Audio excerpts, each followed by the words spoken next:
are just cops. They're not anything higher than that. And one of the things that you'll see is that the females in all of these other species are interested in the male if he's attractive to them. They don't have to be especially attractive over themselves, but the whole game is that if the male is attractive, then the female will be receptive. So we learned something. Humans are definitely different from other primates, different from other mammals, and some of the differences are really bad differences. And I've tried to understand by studying culture and history and psychology why it's happened in the human species. And that's part of what the book is about.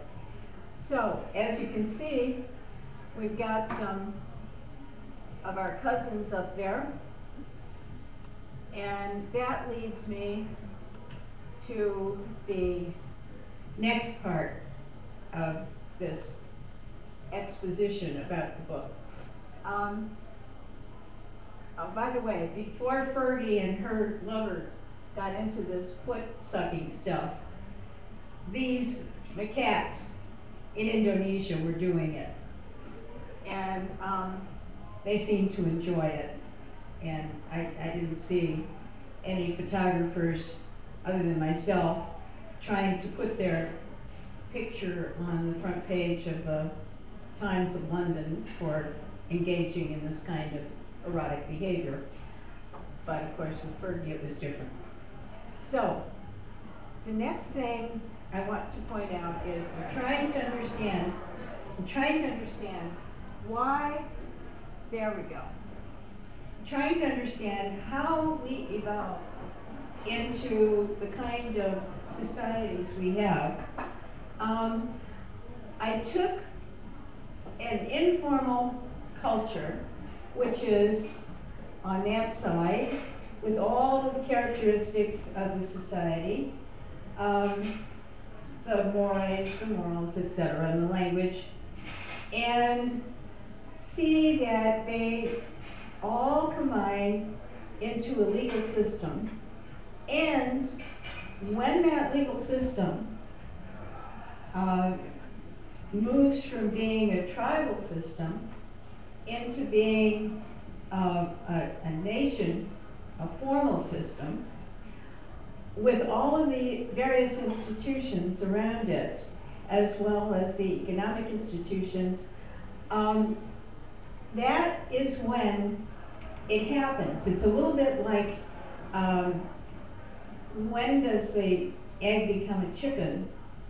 You know, because at the beginning, it's kind of a mushy mass. And what happens then is that it forms into a group. Why does it form into a group? Well, there were groups of humans all over Asia and Africa who lived in little enclaves, and they engaged in different kinds of practices. Some of these humans were hunters, gatherers. Some of them were military. They went after land and booty. Some of them went after slaves. Some of them were agrarians, and some of them were herders. And we can track a lot of the cultures of the present day Africa and Asia to what kinds of practices people in those places did for survival. And we find certain kinds of practices were much more conducive to the destruction or the devaluing of girl children and women generally. And oftentimes these practices were because of the very harsh climate, the very hard existence, and because the men who were militarily involved wanted to protect women. And one of the bases for this protection, and you'll hear more about this when we talk about Africa and the Bedouin of the Negev, was the belief, and this started way back at the time of the pharaohs and before. We're not talking about modern history now, but this kind of belief that the woman's body is an encasement for the family honor. So there's a saying, unfortunately almost true, that if a man insults your horse, you kill him. If he insults your wife, you kill her. That's in the book too. And the reason being that if she is somebody who has attracted this kind of attention, she is an assault on the family honor, and you can't let it happen.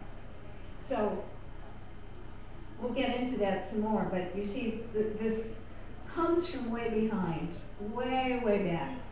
The other practice that's a violence against women practice, that's fortunately on its way out now in at least the Bedouin of the Negev, and that's the female genital mutilation. And that goes back to the time of the pharaohs in Egypt as well. And it spread over Africa. If you look at some time maps, you'll see that at one point Egypt ruled not just North Africa, but the Egyptian Empire extended all across Africa. And we have evidences of it today, even in the languages, even in the customs. And much of what was practiced under Pharaonic civilization became part of tribal law and then conventional practice. So it didn't come out of nowhere. It's not part of monotheism.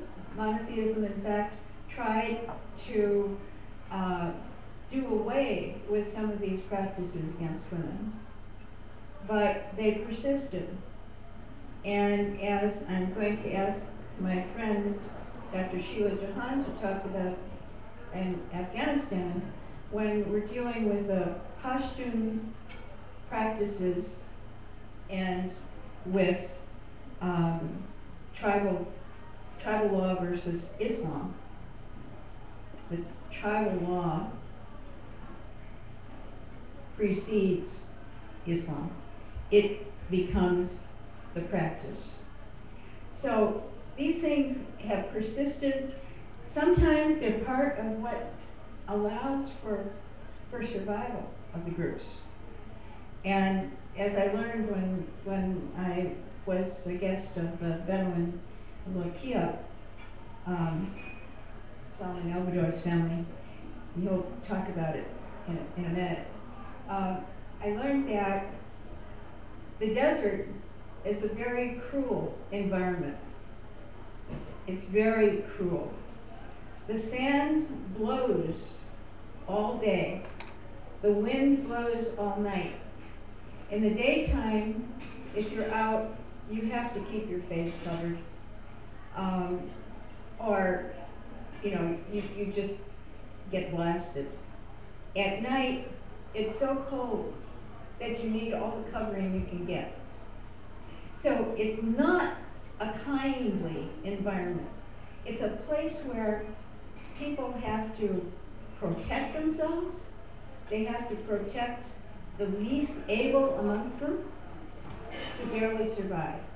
And so you get customs that have melded with some forms of monotheism to become the practices and the law. So that's that explanation. The other thing I set out to find and understand, and this I set out to find and understand a long time ago, was how violence happens.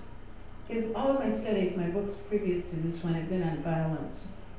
And one of the things I found is that violence begins with violence against identity.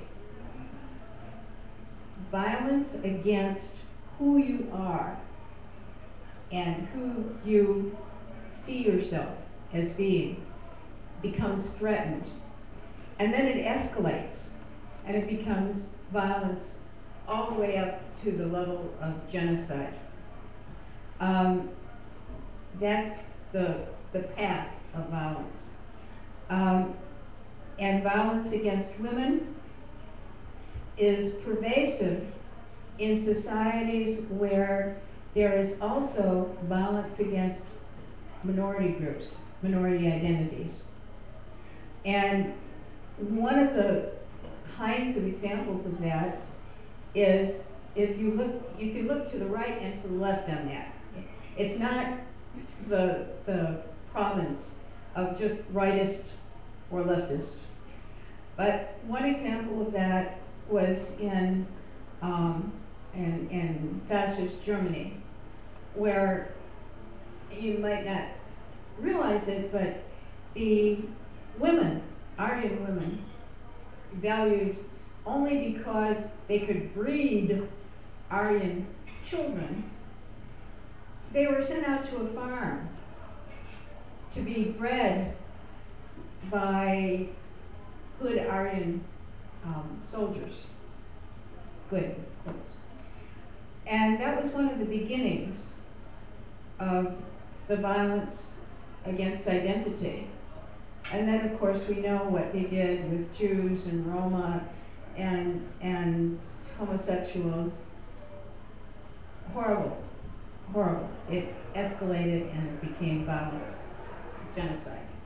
So we see this on the right and on the left. And in the chapter on China, you can see how it was carried out in China, particularly before the period of communism, and then during the Maoist period.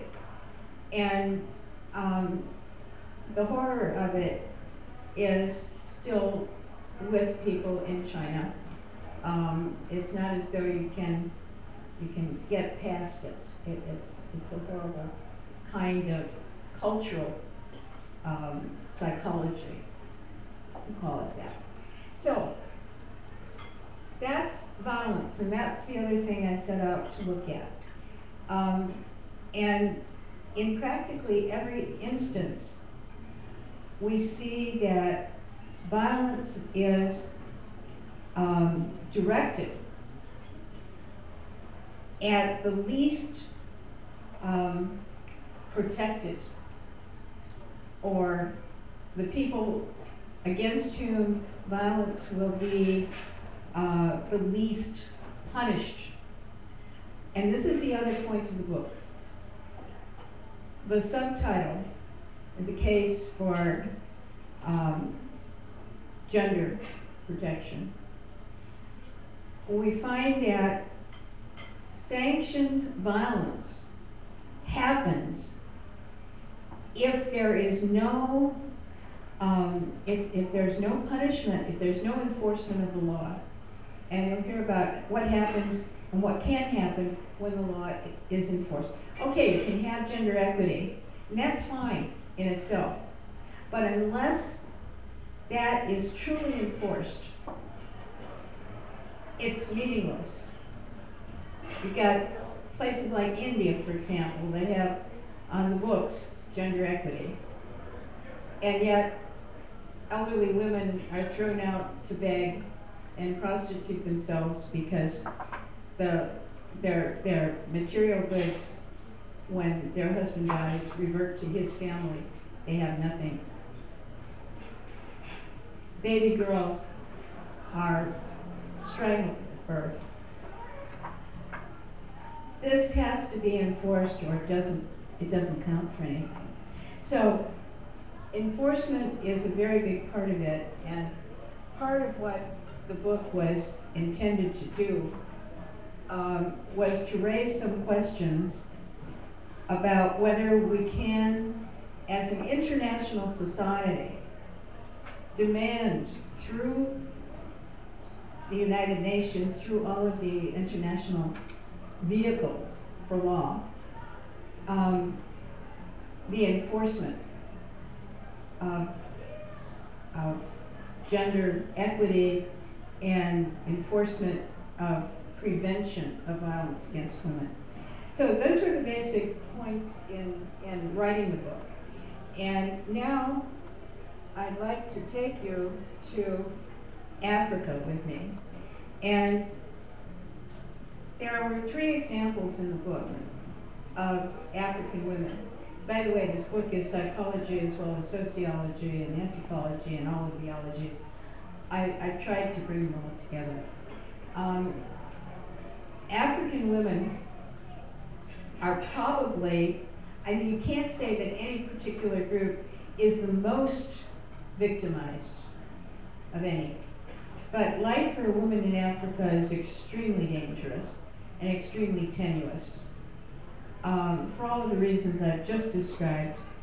And in the book I point out examples of 3 women, 2 of whom were very good friends of mine in Africa, and they were very successful, are very successful. One of them is Ellen Johnson Sirleaf, who's president of Liberia, and another is Wangari Maathai, who was the first African to win a Nobel Prize for her work in environmental sciences, the Green Belt movement, growing trees. Wangari and Ellen are dynamite women, and in any society, they are extraordinary. But in Africa, they're super extraordinary. And a lot of the book will tell you why. The third person I wrote about was somebody who's not that well known, Desiree from Cameroon. And Desiree was the one who, in her life story, persuaded me of 3 points that need to happen to women to bring them out of victimization and save them from predation. One of them is self-esteem. This is very, very critical. And in order to have self-esteem, a girl has to be valued by her family. When she's little, she has to be valued in society in order to think of herself as valuable. Self-esteem is the start. The second piece is education. And what Desiree struggled for all her life and still is struggling for was the education that she was denied as a child. And with education, you can be independent. With education, you can be a full person. And increasingly, as Solomon will tell you in the case of the Bedouin in the Negev, we're realizing what enormous talents have been lost to us because of the non-education girls. The third thing is the self-consciousness.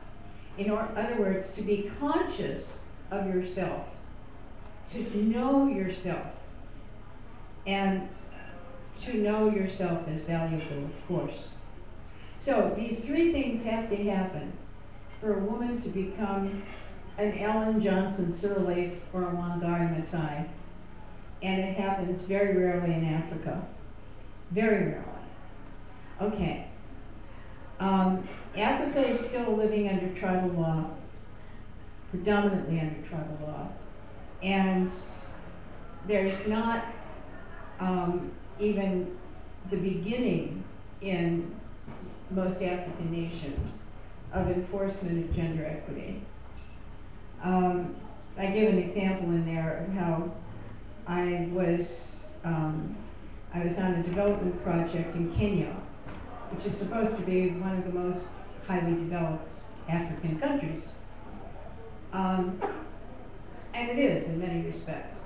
I was on a development project there, and one of the things that was being developed and was being done by the Loretto nuns, um, there's a place outside the village, on the outskirts of the village, where the unmarried mothers, is what they're called, live in huts. And they have a shebeen. The shebeen is a drinking place. And that's where the men go for sex and drink. And the women survive just barely as these predators pay them. The women had formed a co-op, a kind of credit union, you might say, under the guidance of the Lorettos. And what they did was they collected from each person the equivalent of a quarter a week. And at the end of the 2 weeks, I think, that went to put a roof on so-and-so's house, or to put a door on so-and-so's house. They put their money together that way. So now they were going to do something bigger. They decided to make a piggery, and they were going to get a sow with who's already pregnant, and they were going to they're going through the fields and collecting the leftover corn, and they were going to feed the sow. Now, mind you, women in Africa can't own property. This is the only way they could live. So they were collecting the corn, and the Irish Development Board was putting in a well, and in the midst of all this, and it was quite joyous, I heard this horrible shriek, and I asked the nun if they had already gotten a pig, if they were sticking a pig, because that's what it sounded like. And she said, no, that's a girl over there is getting circumcised. And I said, but this is a Christian village. And she said, I know. The girls want it because they think that if they don't do this, they can't get a husband. And you see what happens to women who don't have husbands. That's Africa. Okay? And then we get to the Bedouin of the Negev. And just as a prelude to this, I have to tell you that I learned so much from Salman Elvador, who I'm going to invite up here in a minute, about the Bedouin that I never would have learned from books or lectures. But I learned it from him. He is a Bedouin, and he and his family, and the whole village is his family, were kind enough to invite me to stay with them in Lakia, the village in the Negev. And I learned so much more about it that I'd like you to, I'd like Dr. Elvador to come up here and just say a few words. Remember that all of North Africa at one point were Bedouin. These were the traveling herds people who sold products from village to village, from one sovereignty to another. They went all the way up through central Afghanistan. This was a very huge group of people, tribes, clans, families. And I think we're very fortunate to have somebody with us tonight who knows the system and what was and what is, as well as Salman does. So let me introduce you. Salman, please.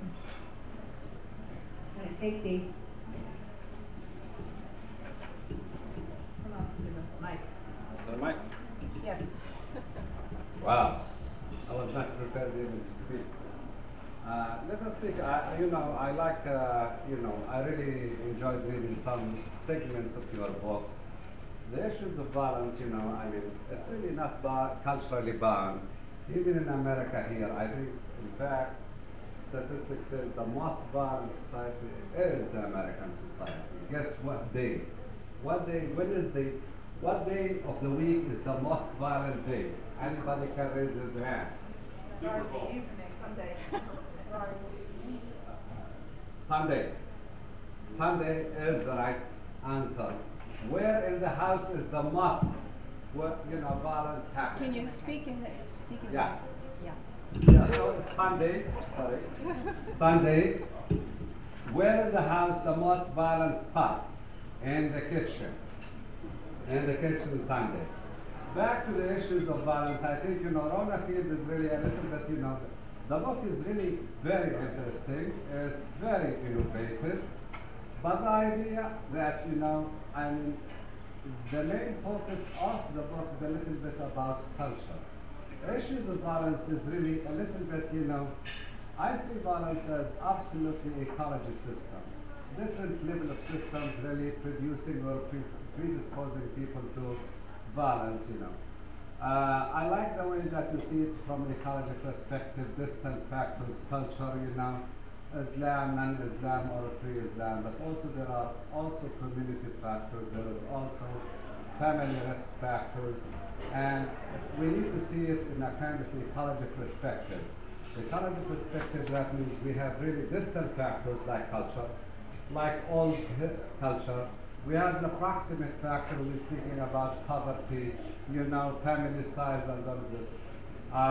Your book is innovative, and I think really, although I was writing a lot about the Bedouin community, this is the first time to see that you're taking the issues of violence, in a very scientific way. Looking at the Bedouin, if I would like to write a book from distant and approximate factors, I would say it's a minority. The Bedouin community is absolutely representing a minority, the most invisible group within the Israel society. In fact, one time it was really represented the majority. Before the establishment of the state of Israel represented the majority. Suddenly, because of all of this, conflict and wars between in the Middle East, the status of the community shifted from the majority to the minority. Minority status by itself is linked to resources, economic resources, justices, discrimination. All of these are risk factors for today that they work against not only women, but almost every, the whole minority, males and females. This is one, the shift from the majority to the minority status. We think about what we call this. If you think about minority status at once, absolutely, I think the highest, the most predictive factor for violence is really not cultures. If you think about America, it's really the poverty. Poverty is the most predictive factors in any community. So it's not connected to a community or culture. Look, I think the most risk factor for violence is poverty. We think about, you think about the Bedouin community today. Honestly, the status of the Bedouin community, I will say, is excellent status as a minority living in Israel. Comparing the status of my Bedouin minority in Israel to other minorities in the Middle East, we'll say we are in very good shape. But still, if you think about ups and down comparison between the mainstream and the minority, which is the Bedouin, you will see a big difference in poverty. For instance, recent statistics show at least 76% of the Bedouin population, they have incidence of poverty. Incidence of poverty, 76% of the Bedouin population live under the line of poverty. You look at the issues that relate to women itself. If you think about the Bedouin themselves in our community, there are absolutely some cultural specific factors. Like, for instance, the family size. The family size of the Bedouin community is I would say the family size is the most significant predictor of violence within this community. The average family, here we think about it from a cross-cultural perspective, polygamy, the average Bedouin family is nine family, members within the family. Within the mainstream, let us say the Jewish mainstream, you will find 4. So, family size is a serious predictor for violence within this community. Other specific cultural variables that relate to absolutely violence is polygamy within this community. Polygamy is very prevalent within the Bedouin community. Latest, I think, statistics show almost 27% of the Bedouin population, they're practicing polygamy. Polygamy, absolutely a source of conflict between what? Between wives, between wife and husbands, between children, children can become the scapegoating. So, we say poverty, polygamy, what are the minority status itself? What else, Rona? Do you have any respect? Lack of education. I will say Dr. Rona is really emphasizing empowerment. For me, education is empowerment, and I think Rona feels absolutely provide excellent statistics. I think in 19, I would say the first 2 females, Bedouin female, to enter high school or to complete high school, they completed high school when I completed high school in 1976. My wife should not know when did I finish my high school. 76, the first 2 Bedouin women from my community to finish high school. Now, Dr. Rona is analyzing it in an excellent way. Education is empowerment. Education is resources. Education is coping medium. Absolutely, I think, with the help of the state of Israel, all of the laws, the compulsory laws. Today, if you go to the classroom, short visit, I think Rona has, visiting my community, you will find more females attending high school and elementary school than boys. This is absolutely the international trends. You see, wherever you see, if you see males more than females, you say a healthy society. So we are moving from what? From 2 girls in 1976 to almost today. I think you go to any schools, to any university, you will find more females from my community, from the Bedouin community, attending, more females than males. More universities. If you look at, if you visit Israel, I think the main campus that you should see where is really the power of women that is emerging is Ben Gurion University. So Ben Gurion University is the main campus in the Negev that will support the Bedouin community. There is a number of millionaires here, Jewish millionaires. They think really highly, they want to integrate the Israeli Bedouin community within the mainstream. The only way is absolutely, is through education. So you will find at least 200, how many, Rona? Oh, 200? there's Bedouin women are teaching in universities now in Israel, England, and the United States. It's an incredible kind of growth within the last 15 years. The other thing that I think bears remarking upon, because gender equity has been enforced by the government, by the Israeli government, on the Bedouin, there has been a big improvement in maternal and infant mortality. Right now, 100% of the babies born of Bedouin in the Negev are born in hospitals. And they live. And they live longer. Of course. And the mothers live. And female genital mutilation is down to nothing. So I always think about that just like as somebody, as a Bedouin, not as expert or researcher in the issues of the Bedouin. Around 250 today, females Bedouin, absolutely they are pursuing their education for master's degree or PhD at Ben Gurion University with the support of some funding from absolutely people from the United States or from Israel. they really, I think, today, in fact, more attention, Bedouin women receiving more attention, I think, maybe Anne will express that, or the Hassan, my cousin here, I think women in my community are receiving more attention about empowerment than, let us say, men. If you think about, let us say, yes, Rona Field, I think she's touching about female, sorry, I don't like to talk about this phenomena because we try to, not to say that we don't have them. Let us say female circumcision was absolutely in the past. We're speaking about long time ago. It was a little bit, prevalent coming within the Bedouin community. Family honor where absolutely dictates everything when it comes to what? To family, to behavior. So I think there was a study by the first Bedouin doctor.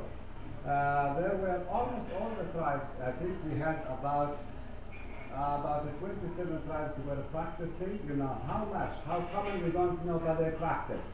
When I was a little kid, I used to hear, yes, it happens. Now today, after a few many, just like within a decade, the same doctor he made a study.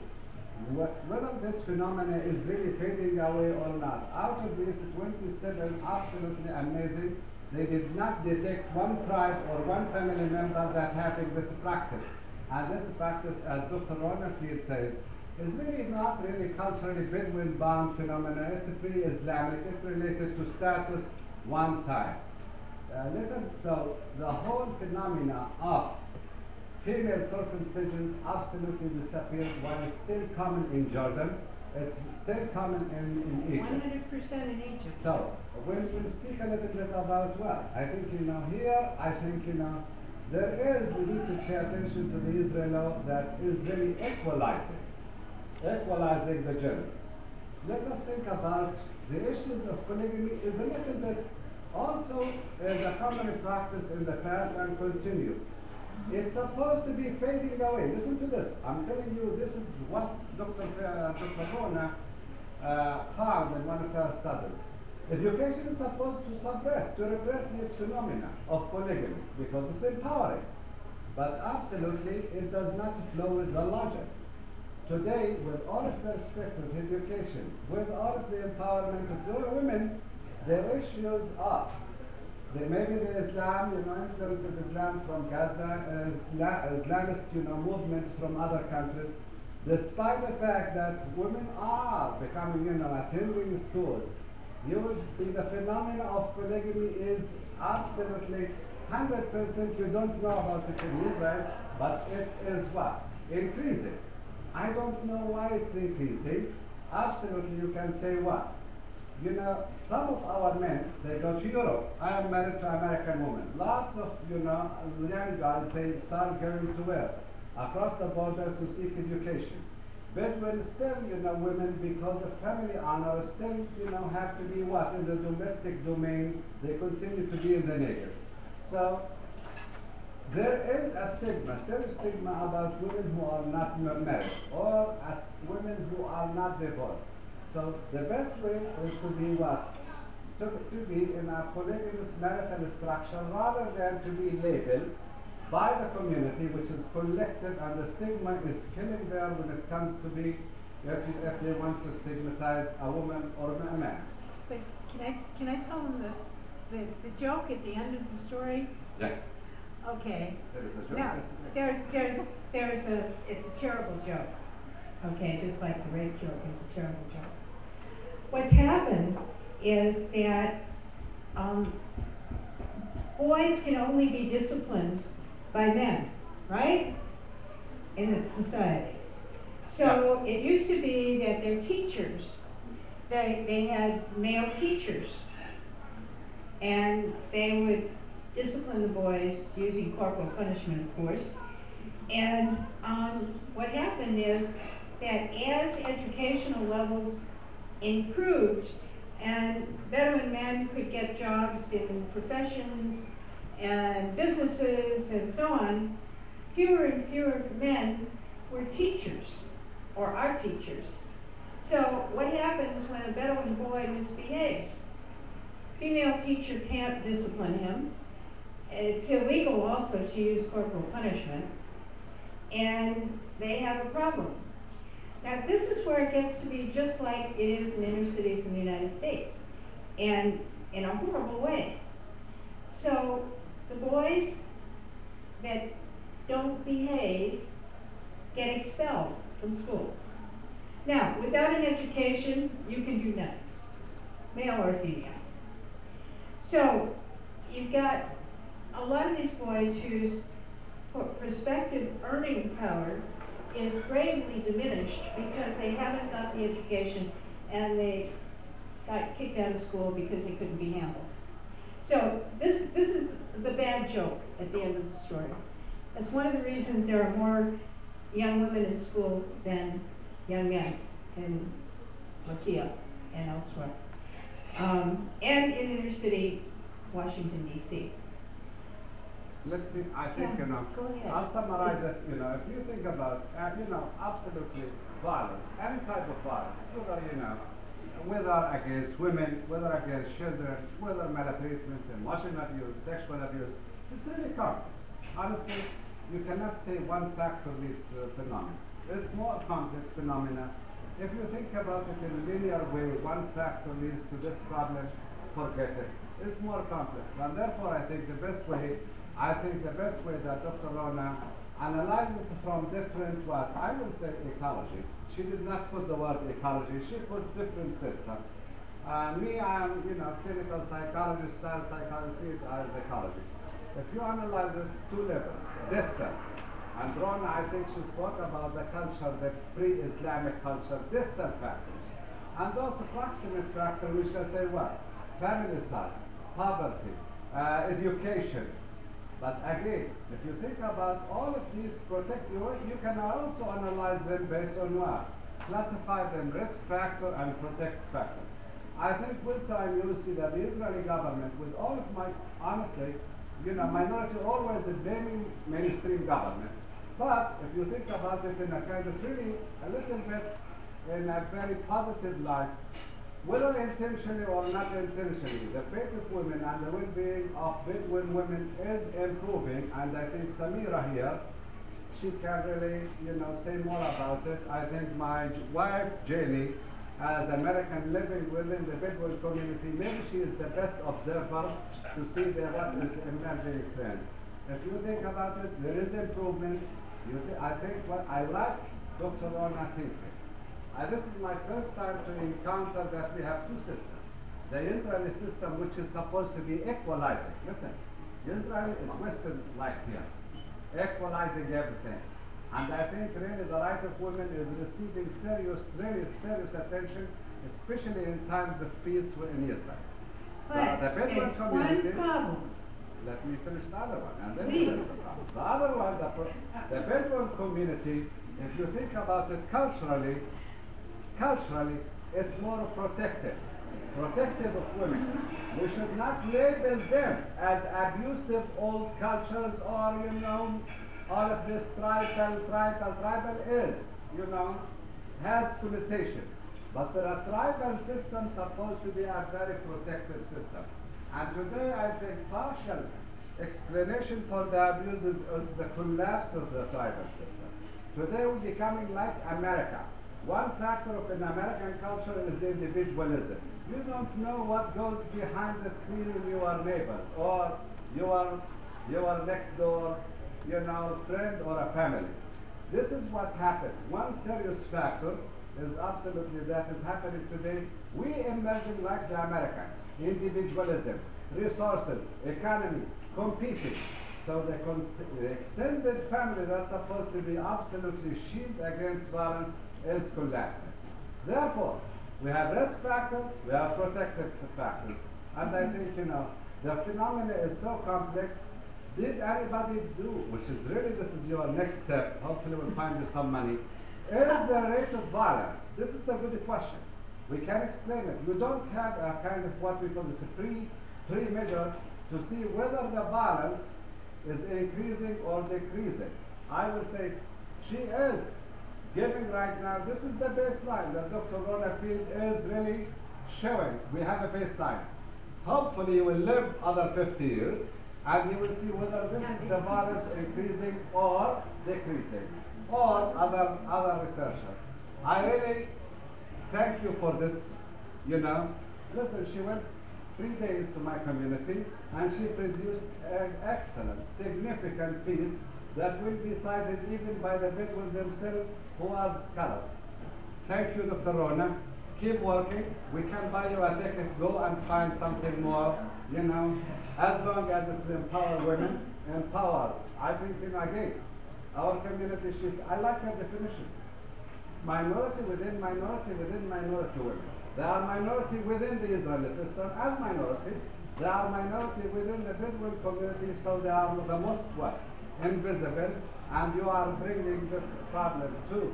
I don't think, you are empowering them. Thank you for your book. Keep working. Thank you. There's one little bit of irony to all of this.